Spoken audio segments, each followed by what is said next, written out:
Jim Adams is, of course, one of our gallery artists. He's been with us for 3 years now, I believe. A little bit more. A little more than 3 years. And Sherry Hill is one of our former gallery artists. And I am only taking a sabbatical. right, we are very happy to hear that. So she is currently a guest artist with Archway. The two of them have collaborated on this fabulous show. Both are using recycled materials, and both are extremely creative artists themselves. So I look forward to hearing more about what they're going to talk with you about as far as their inspiration, motivation, and collaboration. I'm going to hand you over to Jim Adams.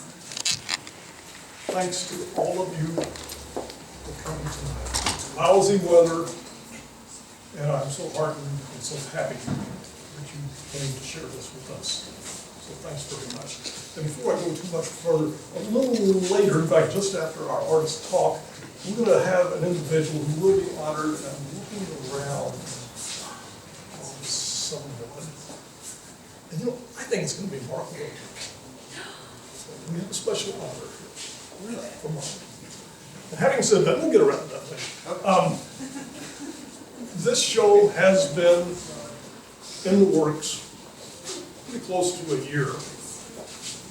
And I thought about it, it could be that show. Decided to do something which was a little out of the range which I had been doing, which was to make some large monolithical pieces, which I did, and these are the fellows which are behind you over there. The title, which is Local Beings. They're somewhat abstract, they're very large, they kind of say whatever you want them to say. And from each one of those, when I made them, I had some pieces left over, what is called in the metal business, the drops. And each of those, from each one of those pieces, I had 2 smaller pieces, which ended up becoming a monster. Who we gussied up a little bit with some teeth, some eyes, and some legs. And each one of those gave me a couple of little pieces, which became our minimal monsters, which are nothing but an appetite running after you. It's been very fun. It's all made from scrap. It's become somewhat whimsical, which I've always said is the sort of thing I want to avoid, but I could not in this case, and I think that it's fairly identifiable. It's something I've done, so I've been able to do that. The mask, I made my first mask some years ago when I was slicing through a rail track tie plate, which had a couple of holes punched in it with spikes. And I got so far in kind of a circular cut, and I realized it was looking at me.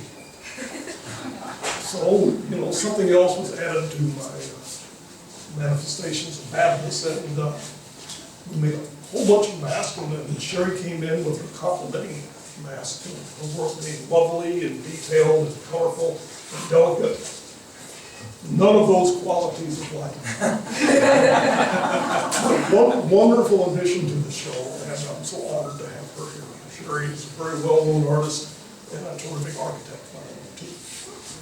Again, thanks for coming, and I'm sure Sherry would like to say some things to all of you.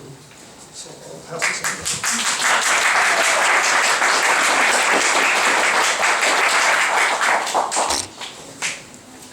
If this were my own opening, I'd be home hunkered down. So thank you all for coming. I have known Jim's work for a while, so I knew the kind of monochromatic quality and the permanence looking of his work. And when okay, let me back up. This is all Edie Shreve's fault, because she lent me a book on masks about, maybe a couple of years ago, and I fell in love, fell in love with the idea of masks, and I started thinking about masks. I am primarily a painter. Back then I was thinking of experimenting with transitioning a two-dimensional painting surface into something more three-dimensional, but not a 3D sculptural form. So things that kind of just came together when Edie lent me the book. I thought, aha. At the same time, in our house, we had a lot of computer shipping boxes. I thought I could do something with those. And the idea of mask was born.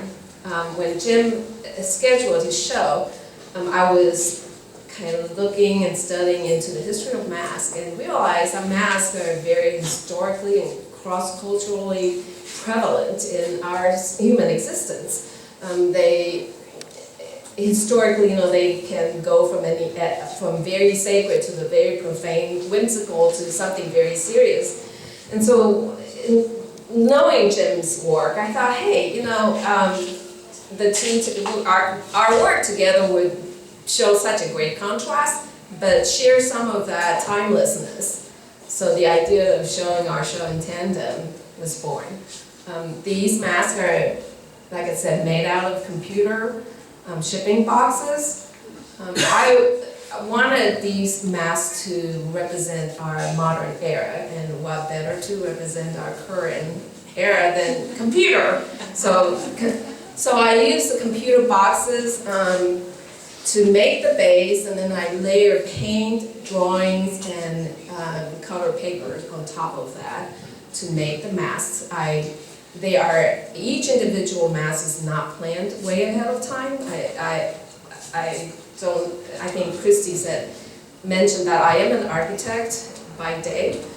So I am used to making models for all my residential projects for my clients, and so I'm used to cutting and gluing and making three-dimensional forms out of plain old sheets of paper. So this is actually kind of a blend of that part of my architectural background and my art.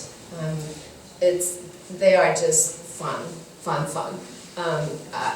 People have noticed that I usually dress kind of dark, like all in blacks or all in grays.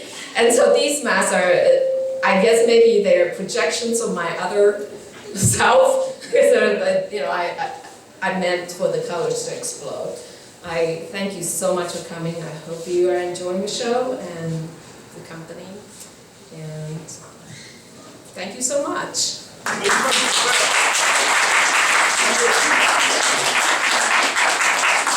Mr. Mark Roden, the gentleman standing up front, my dear friend for many years, has volunteered for it. We will have a ritual sacrifice to feed the monsters. As you can see, they're all very hungry and they're looking with a special affection. Right, we are open for questions. Jim, I love the work. I was just wondering if you were going to supply floss in case these guys Floss. Baby too big there. Those hands are too big.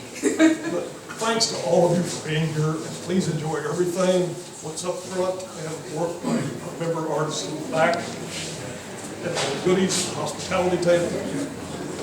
Have fun. Thank you. And we are open for questions.